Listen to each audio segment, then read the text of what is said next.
not a lot of experience in returning starters on the offensive side of the ball. Do you feel more of a pressure to step up in your leadership role this season? Somewhat. The biggest thing with young guys is you have to build confidence in them. You have to get them to understand that they're talented and that they can play with some of the best athletes out there.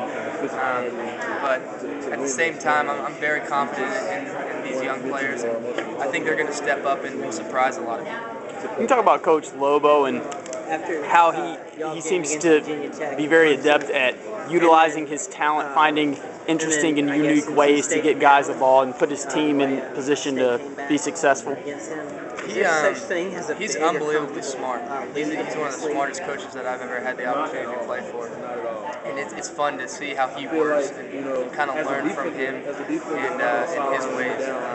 So I think he does an unbelievable job, and I enjoy being a part of the offense, his offensive scheme. Losing Chris Givens, are you going to rely on Michael Campanaro as a bit of a security blanket this year, and maybe also the two returning guys in the backfield? Yeah, I think Michael is going to be a great target once again. He had a successful season last year. It was a really good target for me last year. He was just a little overshadowed by Chris, but if you look at the stats, he put up some really great numbers, and I think he's going to be another good target. And then I'm looking forward to some of the younger guys stepping up and making plays, and some of the older guys filling that leadership position, like Terrence Davis. I think he'll have a breakout season this year, and it's going to be fun to see what they can do.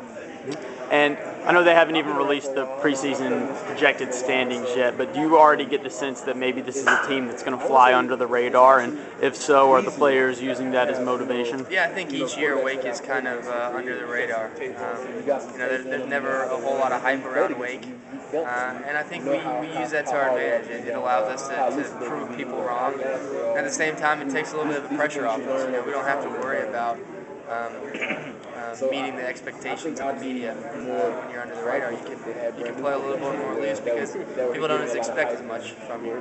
If this team is to improve upon last season's 6-7 record and really take that next step, what are going to be the aspects of the game that the team's going to need to improve upon?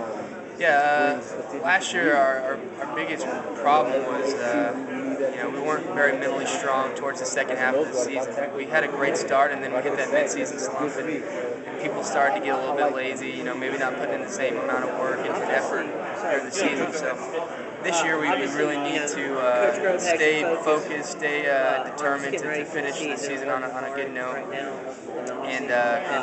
and then finish with a high. And the same can be said in games. In the fourth quarter we struggle at times. So we got to stay focused so we can finish games.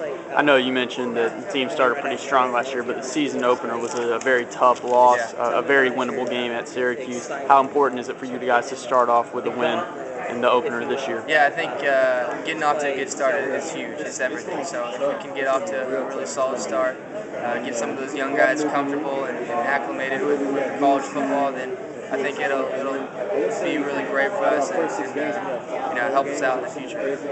And I've heard other people ask you all the great quarterbacks in this league, and you were one of, I believe, just 4 quarterbacks in the nation last year, 20-plus touchdowns, 6 or fewer interceptions. Do you ever feel slighted at all? And I realize that those quarterbacks are, talked about the way they are for a reason, but do you ever feel that you deserve to be ranked up there with the best in the ACC? No, I don't worry about all the standings and that so much. I think that stuff will work itself out. And that's just kind of how it is playing at Wake. It's not a big-time football school like some of those other places. They get a lot more attention. So that's just kind of comes with being at Wake, but it's not something that bothers me by any stretch. So.